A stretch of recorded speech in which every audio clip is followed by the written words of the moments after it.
તો અમદાવાદમાં luxurious car AMTS બસની પાછળ ઘૂસી જતા અકસ્માત સર્જાયો છે। કારમાં સવાર એક વ્યક્તિનું કરુણ મોત નીપજ્યું છે। જોકે ડ્રાઈવરને ગંભીર ઈજાઓ પહોંચી છે, ત્યારે આ અકસ્માતમાં કારનો પણ કચ્ચરઘાણ નીકળી ગયો છે। કાર ઓવર સ્પીડમાં હોવાનું પ્રાથમિક અનુમાન લગાવવામાં આવી રહ્યું છે, ત્યારે કાર ચાલકે બાઇકને અડફેટે લીધી હતી। લક્ઝરી બસ સાથે પણ કાર અથડાઈ ગઈ હતી। આ અકસ્માત જે સર્જાયો છે ચાંદખેડાના એએમટીએસ બસ સ્ટોપ પાસે આ અકસ્માત સર્જાયો હતો। જોકે આ સમગ્ર મામલે પોલીસે વધુ તપાસ હાથ ધરી છે।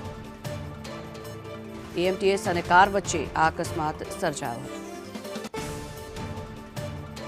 અમદાવાદના ચાંદખેડામાં એક્સયુવી કાર જે બસની અડફેટે આવી હતી અને પાછળની સાઈડ આખી કચ્ચરઘાણ થઈ ગયેલી હાલતમાં જોવા છે તે મળી રહી છે। બસના અંદર જે કાર ચાલક હતો તેનું રેસ્ક્યુ કરીને બહાર કાઢવામાં આવ્યો। ગંભીર અકસ્માત હોવાનું પણ જે સામે આવ્યું હતું અને બચાવ કાર્ય પણ કરવામાં આવ્યું હતું। ગમખ્વાર અકસ્માત સર્જાયો હતો અને અહીંયા સમગ્ર વિસ્તારમાં અરેરાટી ભરી જવા પામી છે। તમામ લોકો અહીંયા જે ઉપસ્થિત હતા, મોટી સંખ્યામાં લોકોનો જે પ્રકારે અકસ્માત થયો હતો અને જે જમાવડો હતો તેને લઈને લોકોમાં પણ એક ભયનો માહોલ જોવા મળ્યો હતો। વહેલી સવારે અંદાજિત બસની પાછળ આ એક્સયુવી કાર છે તે ઘૂસી ગઈ હતી। સીધા જે દ્રશ્ય અહીંયા જોવા મળી રહ્યા છે, મોટી સંખ્યામાં લોકો છે તે અહીંયા પહોંચ્યા હતા અને તમામ લોકોને અહીંયા જે સ્થાનિક પોલીસ પણ અહીંયા સ્થળ ઉપર પહોંચી હતી અને ફાયરની ટીમે પણ રેસ્ક્યુ ઓપરેશન છે જે હાથ ધર્યું હતું।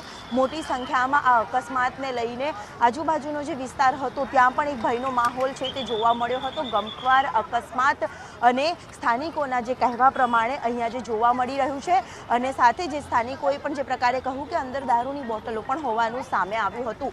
ગમખ્વાર અકસ્માત, મોટી સંખ્યામાં લોકોનો જે જમાવડો અને અહીંયા કેટલા વાગ્યાની આસપાસનો આ અકસ્માત હશે? ये 8:30 बजे 8:30 बजे करीबन। अकस्मात હતો मतलब कैसा अकस्मात था? आवाज आई थी? नहीं, हुआ था? हाँ बहुत धमाका हुआ था, जोरदार।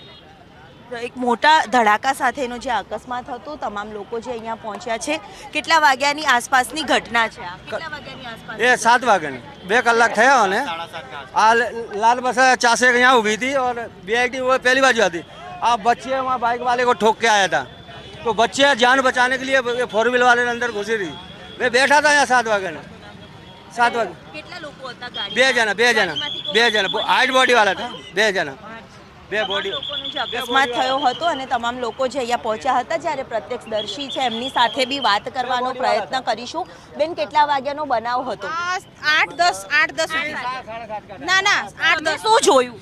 અમે ત્યાં જ રહી એકદમ એક્સિડન્ટ થયો। અમે હસબન્ડ વાઈફ બે આવી ગયા ત્યારે બધા જોતા હતા એટલે કે જુઓ અત્યારે કેવું હોય, એક્સિડન્ટ થાય એટલે જુઓ, બધા જુઓ, પણ મેં જોવા ના દીધા। પેલા ડ્રાઈવર જે જીવતો હતો એને મેં બોલી, સોરી એના માટે મેં ગાળો બોલી, હું એના માટે માફી માંગુ છું। મેં ગાળો બોલી એટલે બધા ગાડી ઉપર ચડી ગયા। પેલા ડ્રાઈવરનો જીવ મેં બચાવી શકી, પણ જે બીજા બાજુમાં હતા ને એને મેં બહુ કોશિશ કરાવી। બધા છોકરા જોડે મેં, મારા બધા રિક્ષાવાળા હતા ને એને મેં બધાને બોલાવી, પબ્લિકની મેં બહુ હતા ને બહુ જોડે રહી બોલીને મેં કરાવ્યું, પણ એ ભાઈ બીજો ને એને હું બચાવી ના શકી। એ ભાઈને મેં બહુ કોશિશ કરી પણ ના બચાવી શકી। એના પગલે સ્થળ પર જ મરી મરી ગયો અને એના ભગવાન એના આત્માને શાંતિ આલે, ભગવાન એમની આત્માને શાંતિ આપે। અમે બધા સાથે જ હતા અને અમારા સામે જ થયો એક્સિડન્ટ, અમારા સામે જ થયો, પણ બહુ ભયંકર થયો। અમને બધાને અફસોસ થયો। એ ભાઈ ફસાઈ ગયા હતા, કાઢવાની બહુ જ કોશિશ કરી એ ભાઈને, પણ ના નીકળ્યા બિચારાને। ભગવાન એમની આત્માને શાંતિ આપે। કેટલો અવાજ હતો અકસ્માતનો અને હવે બહુ જ, હું તો મારતો રાતનો ઉજાગરો હતો, મારા રાતનો નાઇટનો ધંધો છે, ઉજાગરો હતો, મારી ઊંઘ આવીને હું રૂમમાં ઊંઘી હતી ને તો એવી ફટાફટથી બહાર આવી ગઈ ફટાફટથી બહાર આવી ગઈ હું અને આ ભાઈનો જીવ બચાવી શકી, પણ આ પેલા ભાઈનો ના બચાવી શકાય।